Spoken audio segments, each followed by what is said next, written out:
Yeah, my dog, that's another one. He taught my wife to roll over and play dead. Now, I'll tell you, my life, when she makes love to me, there's always a reason for it. One night she used me to time an egg. Rodney Dangerfield always found new ways to make fun of himself, but it sounded completely new every time he said it. This is Rodney Dangerfield at his absolute funniest, the After a Cigarette line. Now, I'll tell you what, me, Johnny, I'm the kind of guy, like, certain times I like sex, you know? Like after a cigarette. Now, my wife is different. After we have sex, she never wants a cigarette. She says one drag is enough, you know?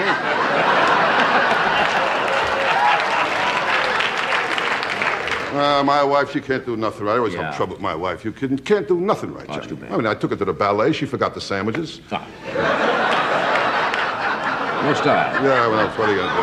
Okay. I got all kinds of problems, Johnny. My daughter got pregnant from eating chicken. Yeah, it was finger-licking good, and one thing led to another, you know.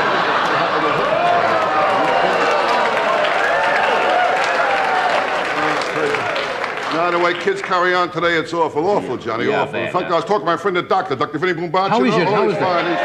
Doing great. The doctor. How is the doctor? Fine. He told me last week in his office he got 6 cases of VD. Oh. I mean, he's all right now.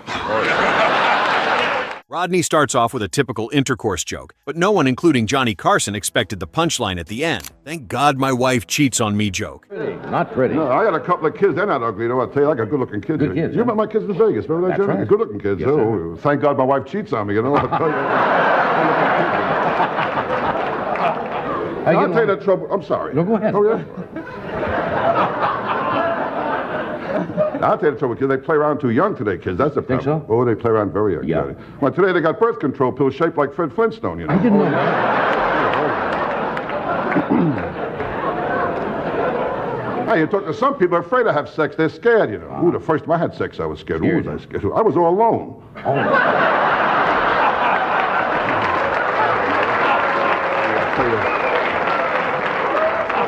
It's not an easy life, is it? Are you kidding, Johnny? It's tough to be funny when you're coming off drugs, I'll tell you that,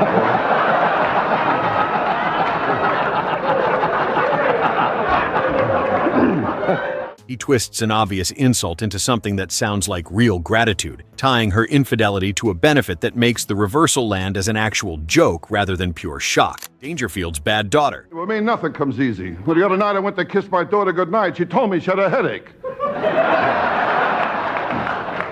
My daughter, she's full of smart answers, you know. I told her, wait till after you get married, then you have sex. She said, then what are you waiting for?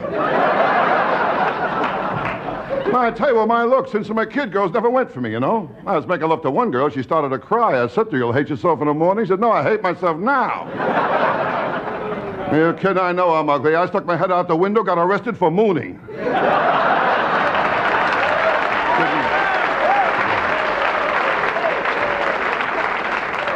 When I was a kid, I had plenty of pimples, too. One day I fell asleep in the library. I woke up, a blind man was reading my face.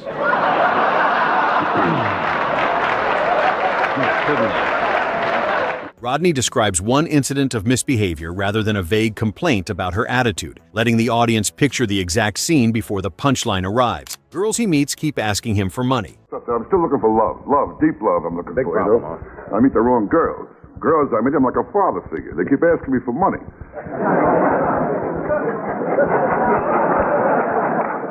Now, everything is all right, though. I mean, if I meet a woman my age, I can't get sexy with her, you know? No. I find women my age have been tremendously affected by gravity. You got to go out of town. Am I too deep, or what is it? You got to take him on the road. No, I'd say I'm not as sexy as I was years ago. I'm getting older. As a kid, I was always sexy. Yeah. I met my wife. I wanted sex in the worst way, and I got it. But the whole thing is how you feel, right? Your health. Health, that's the whole thing. That's the whole thing. In fact, I saw my doctor last week, Dr. Boombachi. You know my How is doctor, he? don't you? I asked him if my heart was strong enough for sex. He told me not if I join in. And,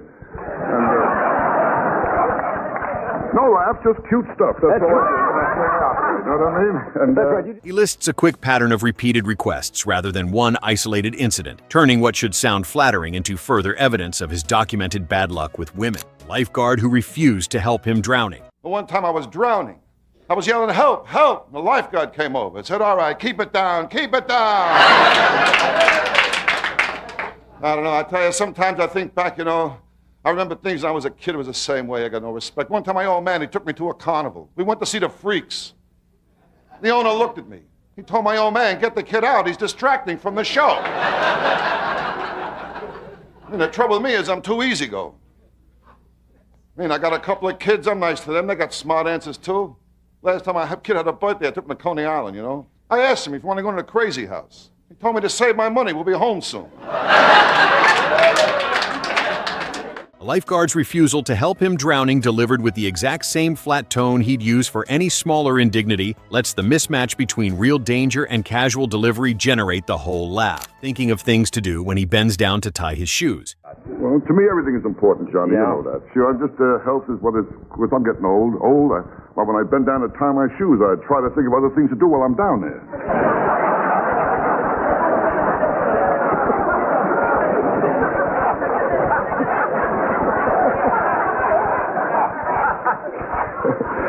And, I guess I should run along. No, don't run off. No, I do have so many important things to do. What do you want? I got nothing to do. I think I'll go out and hang outside the ladies' room for a while. Hey, honey, you know me, And,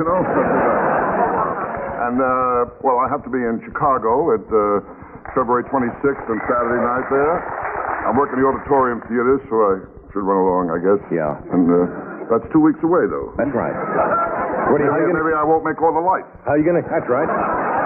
He uses that brief physical pause to reveal something completely unexpected about his own priorities, mining a genuinely tiny gesture most comedians would never think twice about, the makeup joke. But I'm here tonight to present the award for makeup. And makeup is important. In movies, everybody wants to look good, And who always wins the award? The guy who creates the ugliest creature there is. People all want to look good. Makes them feel better. Well, my wife went out. She had her face lifted. My luck, there was one just like it underneath. Just a joke. That's some kid. I'm not married, But, where was I? Makeup. No, makeup is important. Although last week I met a girl, makeup didn't help her at all. This girl was ugly. How ugly? When she goes to the bank, they turn off the cameras. Ugly, you kidding? Ugly. She went to a plastic surgeon. He added a tail. All right. Ugly, you kidding? Well, when she walks in the room, mice jump on chairs. He describes one extreme detail about how much gets applied or what exactly it's supposedly covering, letting a single exaggerated image carry the entire punchline. Rodney's story of his friend caught up in an affair. Years, Johnny, tough years, huh? Everybody has it tough, I guess. I Everybody has problems. I met a guy last week with a problem. No. Oh, boy, this guy told me he had an affair with a girl 3 months ago. The guy's going nuts. He didn't know what to do. Yeah. He told me what happened was the rabbit didn't die. It just stays in critical condition.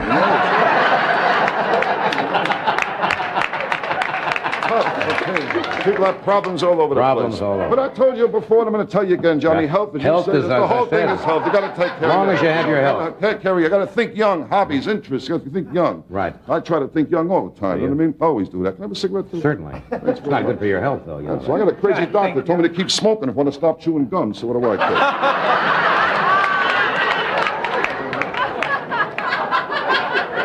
Is that the same doctor you... So Dr. Vinny Boombat. Zenny Boombat. Third-person stories gave Rodney a chance to shift blame away from himself, letting a friend's poor decisions become the subject rather than his own well-documented marriage troubles. He narrates the affair with escalating detail, building toward a punchline that ties the friend's situation back to a broader observation about relationships or luck that somehow still applies to his own worldview regardless of whose story he's telling. Carson responded well to this kind of extended narrative, since a story with room to build gave the segment a different rhythm than his usual rapid-fire desk material. Terrible day he got married. No, my marriage has always been shaky, always shaky. The day I got married, that was a beauty. Everybody was crying there. During the ceremony, her mother cried. All the way to the hotel, my wife cried. She got undressed, I cried. Everything was... Well, your health is important. That's why we'll get to that. We'll get to health in a moment. We'll get to that. Now, I got enough problems Not time with for my your health. health. More Not problems time. than Enough health, problems huh? with my health. What are some of your other problems? Oh, my kid, forget it, will you? My kid's getting worse, Oh, really? Oh, I don't talk to my kid. Oh, he's a mean kid. Mean, huh? Well, he put crazy glue in my preparation H.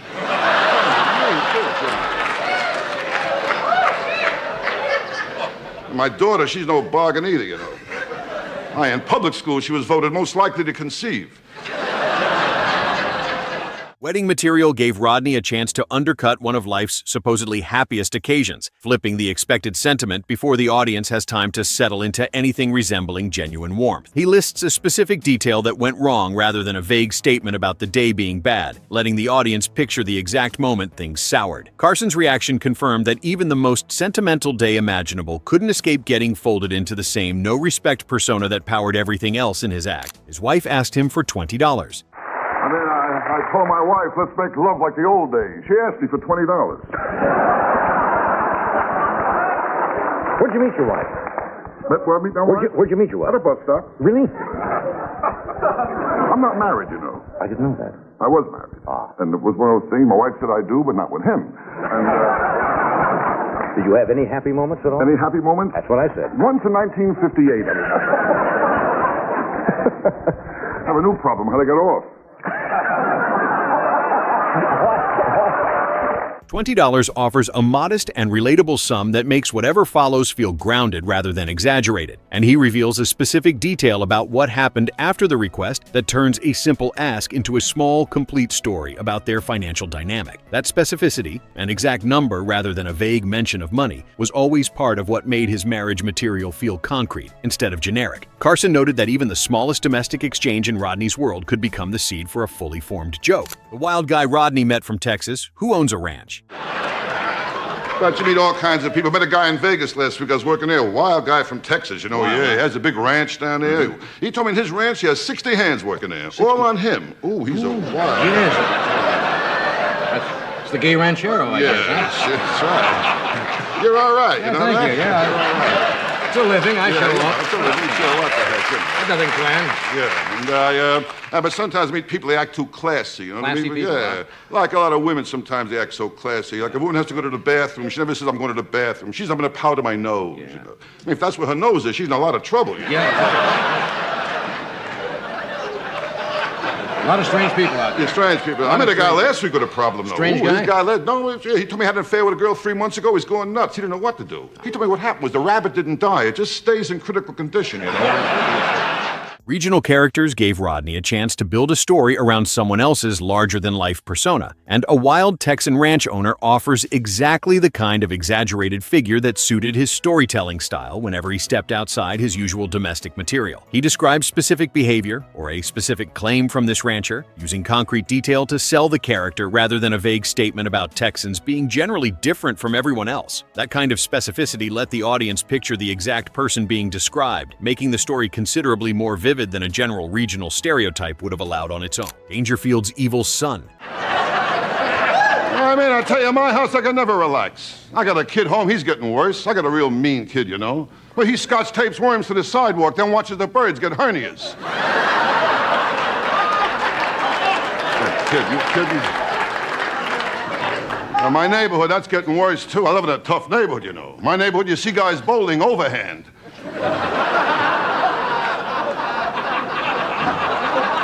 What a neighborhood. Well, last week they put some new sidewalk in front of my building. I remember when I was a kid, I put my handprint in the wet cement. I forgot I'd do it again. I'll tell you, it's a weird feeling, put your hand in cement, and you feel another hand.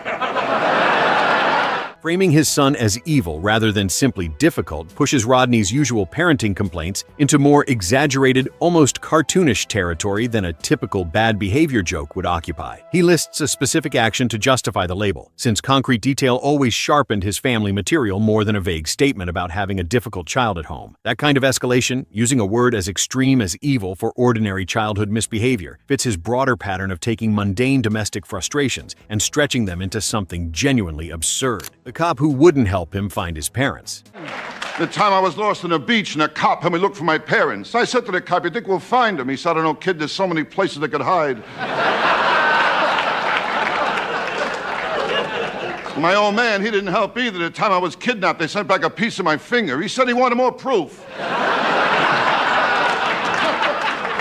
You know, as a kid, I went through plenty. Well, my uncle's dying wish, he wanted me on his lap. He was in the electric chair. Well, it's the same thing today, no respect. Well, last week I was going to jump out my window. They called a priest to talk to me. He said, on your mark. Authority figures gave Rodney reliable targets for his no-respect material, and a cop refusing to help him locate his own parents extends that theme into genuinely personal territory rather than a minor inconvenience about parking tickets or traffic stops. He delivers the refusal with the same flat, resigned tone he'd use for any smaller slight, letting the mismatch between the seriousness of a missing family member and his completely understated reaction generate the entire laugh. That kind of contrast, real emotional stakes paired with a casual delivery, was one of his most consistent techniques for finding comedy in situations that could otherwise sound genuinely upsetting to anyone hearing them cold. It's a fitting closer for this collection since it shows how thoroughly his persona extended even to institutions specifically meant to help people in real and urgent need. Rodney Dangerfield never ran out of new corners of his life willing to confirm the exact same joke, and that's precisely what made 50 years of saying it feel brand new every single time. Which of these Rodney Dangerfield jokes throughout this video was your favorite? Drop your answer in the comments and subscribe for another part of Rodney at his absolute funniest. See you later.